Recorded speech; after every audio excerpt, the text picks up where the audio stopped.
Factorial is a multiplication of an integer and all integers below it. It is denoted by exclamation mark. Factorials are widely used in probability and number theory. It has numerous real-life examples such as counting the number of ways to select a particular thing from a group of things. So in this video, we will be discussing about the concept of factorial using loop as well as recursion. Hello everyone, my name is Gaurav and welcome to Great Learning.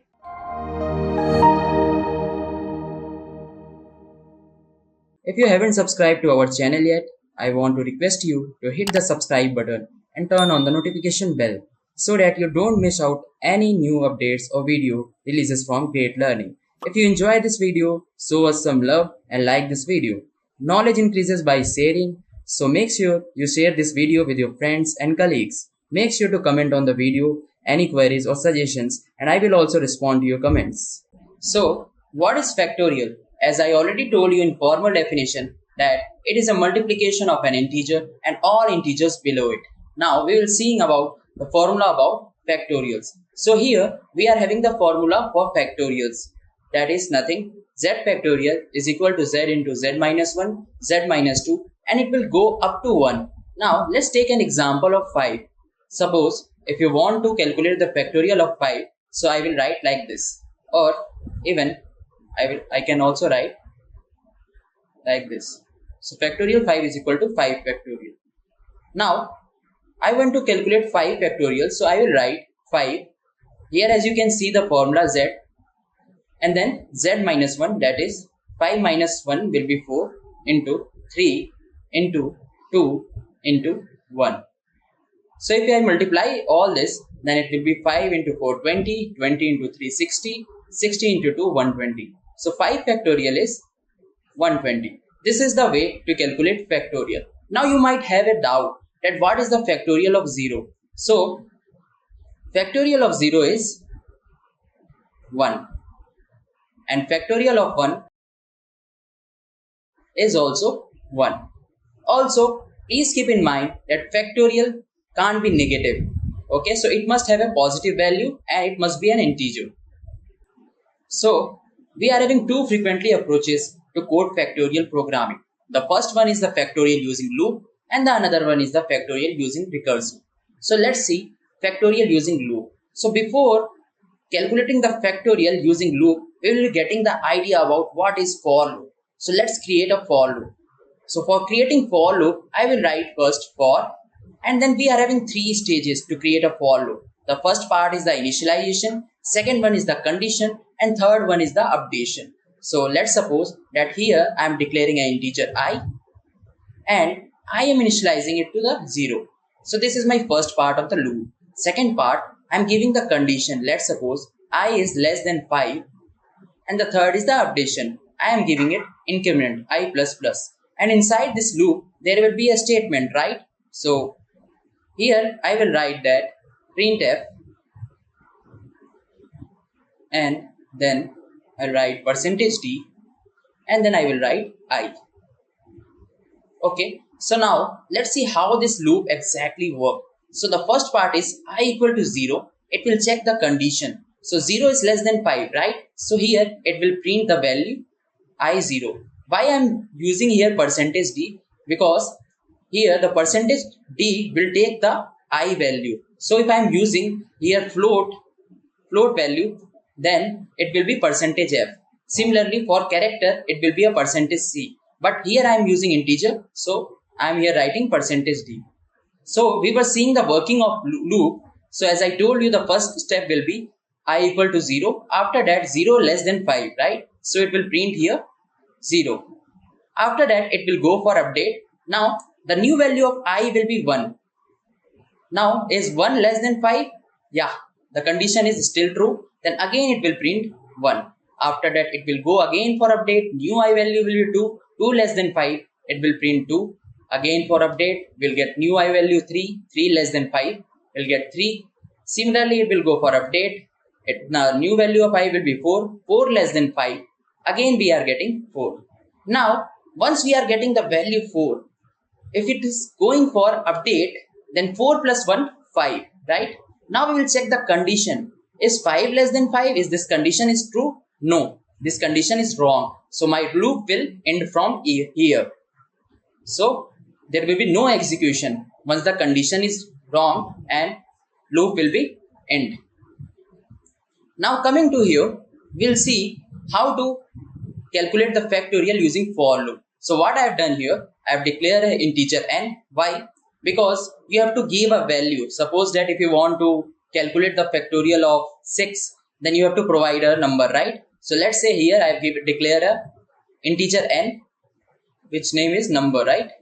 After that, I will once again declare another variable I, that is I will do for it iteration in loop, and at last I will declare one more factorial variable that is assigned to a value 1. Now what I will do here, I will implement a for loop, and inside this for loop I will give this condition. So this is my logic. Now let's see the logic, how does for loop work. So here you can see that if I am giving n value is equal to 5, okay, so just see the loop here, I value will be 5 and I is greater than equal to 1 and I minus minus, right? And inside this I have given the logic factorial equal to factorial into I, okay. So now factorial value initially I have already initialized it to 1, so it will be 1. Now let's see the condition of loop. Here n value I have given 5, right? So I will be assigned to 5. Now what will happen? 5 is greater than equal to 1, right? This condition is true. So here I value will be 5. So now my factorial value will be 5. Okay.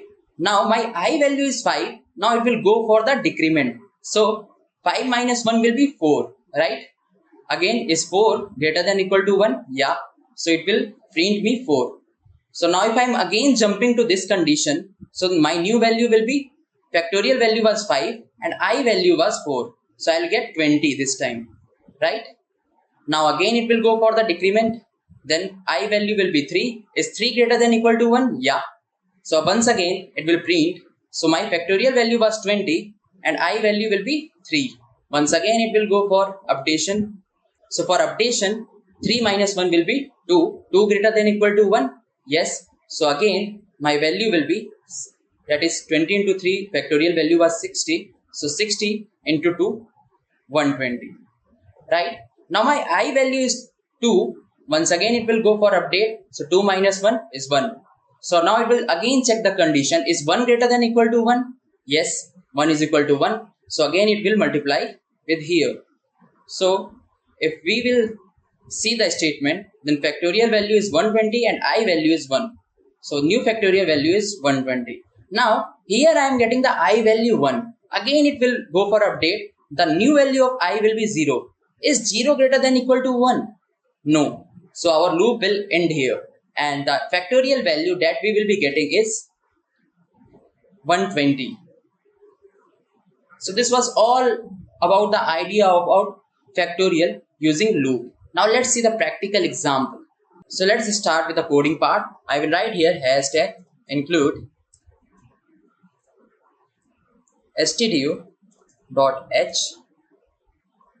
I will import this library and after that I will write main function int main, and inside this main function I will declare first variable. So I will write here integer n. N is the value that has to be assigned by the user itself, right? And then I will create I integer that I will use in loop, and one more variable I will create here factorial, and I am assigning the value 1. This is my logic here, right? Factorial is equal to 1 initially I have declared, and after that what I will do, as I told you that n will be assigned by the user, so I will be using here output and input functions. So first I will write here print f, and I will write here enter a number, and after that I will write scanf, and I will write %d inside this %d, and I will also write ampersand, and I will write n here. So here why I am writing %d and ampersand n. So whatever the n value I will assign, it will be assigning to the percentage d. Okay. So once this thing has been done, after that what I will do, I will create a for loop. Okay, so for creating a for loop, I will write for, and I will give, first I will initialize it to the value to the n, I is equal to n. After initializing, I will write I greater than equal to 1. Then I will write I minus minus. So I will write a statement inside a loop. So I will write the logic. So I will write here factorial is equal to factorial into I. This is my logic, right? And after that, once this for loop is over, I will write once again printf statement.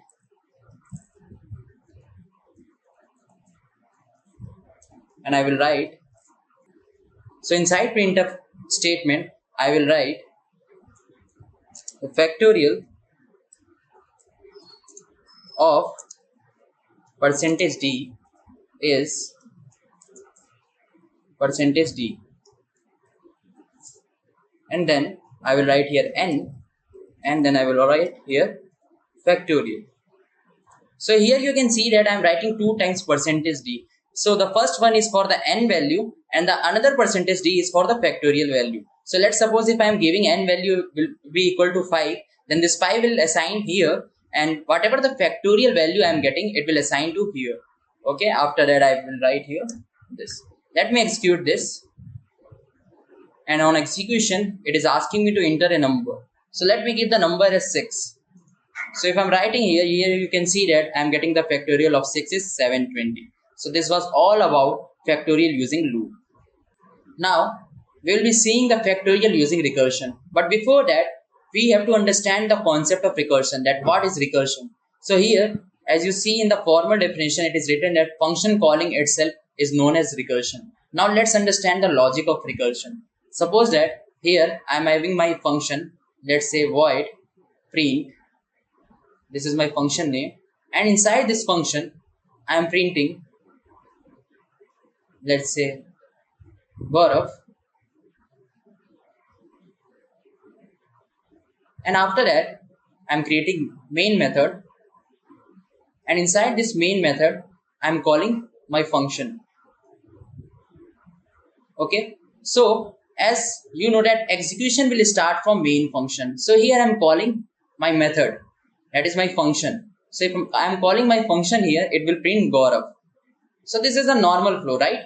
Now what happens if inside this function I am writing once again this function again, print. Now what will happen here? Execution will always start from main method. So here when it is calling print function, it will print first Gaurav, and again it will see, yeah, print function is calling itself again. So it will go again here, it will print Gaurav. After printing Gaurav again, it will say, oh, function is calling itself. So again it will print Gaurav. Then again it will see, yeah, function is once again calling itself. Again it will print Gaurav. So like this, it will print Gaurav a number of infinite number of times. So this is the basic concept that I have showed you about recursion. Now how we can implement this recursion in factorial to get a factorial of a number, right? So let's see this. Here, this is a recursive approach logic. So what I have told you, that factorial of 0 is equal to 1 and factorial of 1 is equal to 1, right? Now here you can see that int is my return type. I have declared a function whose name is factorial, and inside that I have given a parameter of an integer n, right? So let's say if n is value is equal to our 5, right? Now what will happen here? N value will go here. So it will see the condition is n equal to 0 or n equal to 1, then it will return 1. But this condition is not satisfying. So it will go to the else, right? Else we are having the logic n into factorial n minus 1. So first we are having n value 5. Now it will give us 5 into factorial. What is 5 minus 1? It is 4, right? So here it can see that it is factorial 4 and the function name is factorial int n.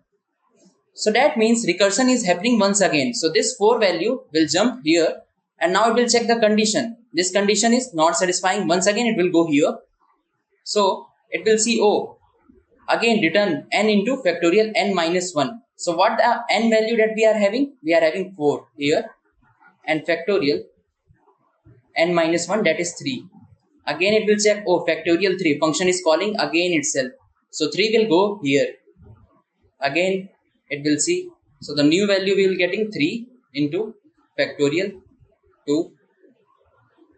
Again function is calling itself 2, n value we are getting, again it will print here 2 into factorial 1.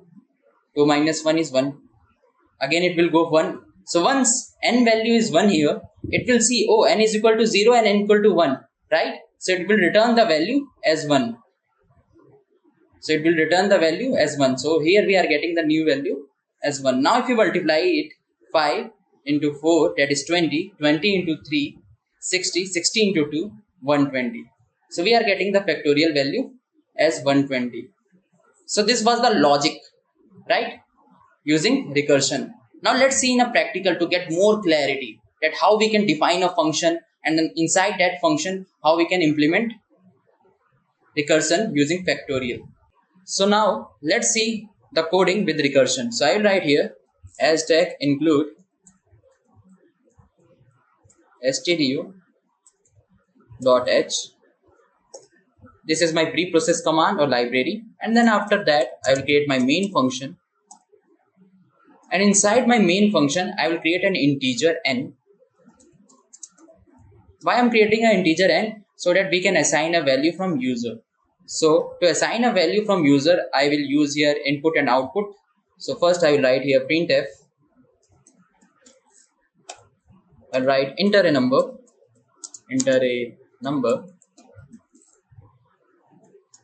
and then after that I will write scanf. I'll write here %d, and I will assign the value of n here in %d.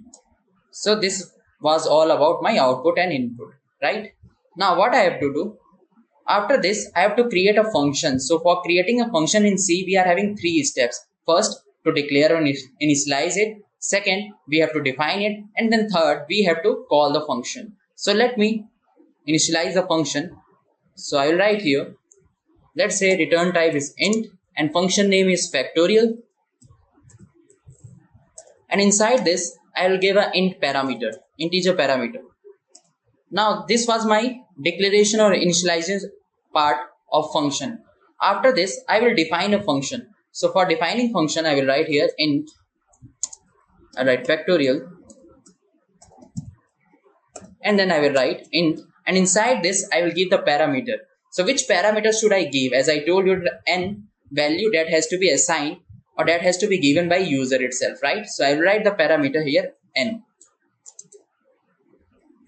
Now I will implement the logic. So I'll use here conditional statement if